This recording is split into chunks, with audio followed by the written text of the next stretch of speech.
Hi అండి. నమస్తే. Welcome to my channel. ఈరోజు గంగా నది భూలోకానికి ఎలా వచ్చిందో తెలుసుకుందాం. స్వర్గంలో ప్రవహించాల్సిన గంగా నది భూలోకంలోకి ఎలా ప్రవేశించింది? శ్రీరాముడి వంశస్థుడైన భగీరథుడు గంగా నదిని భూలోకానికి ఎలా తీసుకొచ్చాడు? అసలు భగీరథ ప్రయత్నం అంటే ఏమిటి? ఈ విషయాలు తెలుసుకుందాం.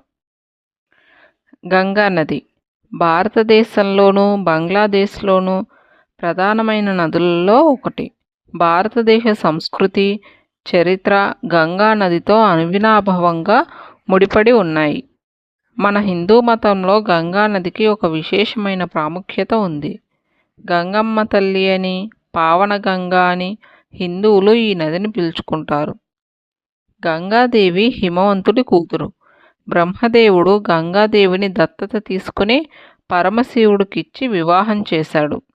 శివుడు వెంట వెళ్తున్న గంగను చూసి బ్రహ్మదేవుడు పెంచిన ప్రేమతో కన్నీరు పెట్టుకున్నాడు.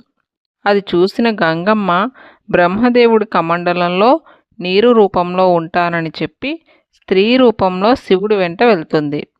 కొంతకాలానికి వామన అవతారంలో శ్రీ మహావిష్ణువు బలిచక్రవర్తిని 3 అడుగుల నేలను దానమడిగినప్పుడు ఒక పాదం బ్రహ్మలోకంలో పెడతాడు. అప్పుడు బ్రహ్మదేవుడు భక్తితో తన కమండలంలో గంగాజలంతో మహావిష్ణువు పాదాలను కడుగుతాడు. అప్పుడు గంగాదేవి అక్కడే స్థిరంగా ఉండిపోతుంది. అలా ఉండిపోయిన గంగను భగీరథుడు తన తపస్సుతో భూలోకానికి రప్పించాడు. అలా శ్రీహరి పాదాలను బ్రహ్మ కడిగిన పాదం అని అంటారు. ఇప్పుడు భగీరథుడు గంగమ్మను ఎందుకు భూలోకానికి రప్పించాడో చూద్దాం. సూర్యవంశపు రాజైన సగరునికి 2 భార్యలు. మొదటి భార్య శైబ్యకు అసమంజసుడు అనే ఒక కొడుకు ఉన్నాడు. రెండవ భార్య అయిన వైదర్భికి 60,000 మంది కొడుకులు ఉన్నారు. అయితే ఒకసారి సగరుడు అశ్వమేధ యాగం చేయాలని నిర్ణయించుకున్నాడు. కానీ ఇంద్రుడు ఆ యాగం ఎక్కడ విజయవంతం అయిపోతుందో అని ఈర్ష్యతో ఆ యాగానికి ఉపయోగించే అశ్వాలను కపిల మహర్షి ఆశ్రమంలో దాచిపెట్టాడు. సగరుని కొడుకులైన ఈ 60,000 మంది పాతాళ లోకంలో కపిల మహర్షి ఆశ్రమంలో ఆ అశ్వాలు ఉన్నట్టు కనిపెట్టారు. కపిల మహర్షి ఆ అశ్వాలను దాచిపెట్టాడనుకుని కపిల మహర్షిని నానా మాటలు అన్నారు. అప్పుడు కపిల మహర్షి వారందరినీ భస్మమైపోమని శపించాడు.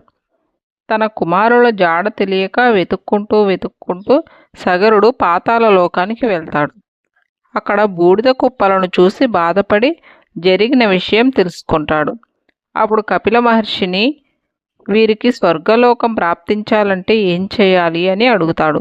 స్వర్గంలో ఉన్న గంగా నది ఈ బూడిద కుప్పల మీదుగా ప్రవహిస్తే మోక్షం ప్రాప్తిస్తుందని చెప్తాడు. దానికి సగరుడు చాలా కాలం తపస్సు చేసి చనిపోతాడు. అదే తపస్సును సగరుని కొడుకు అసమంజసుడు, అసమంజసుని కొడుకు అంశుమంతుడు, అంశుమంతుడి కొడుకు దిలీపుడు కొనసాగించారు. కానీ ఎవరి వల్ల కాలేదు.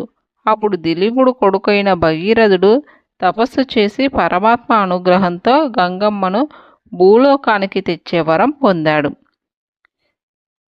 బ్రహ్మదేవుడు ప్రత్యక్షమై గంగాదేవి కిందికి వస్తుంది కానీ గంగమ్మ ప్రవాహాన్ని తట్టుకునే శక్తి భూమికి లేదు. శివుడు మాత్రమే గంగా ప్రవాహాన్ని తట్టుకోగలుగుతాడు. కనుక నువ్వు శివుని కోసం ప్రార్థించు అని చెప్తాడు. దానికి భగీరథుడు శివుణ్ణి ప్రార్థిస్తాడు. తన తలపై గంగా ప్రవాహాన్ని ధరించడానికి శివుడు ఒప్పుకుంటాడు. అలా గంగమ్మ శివుడి జటాజూటంలో పడుతుంది. అందులో నుండి ఒక దార శివుడు విడుస్తాడు. అలా భూమిపై పడుతుంది.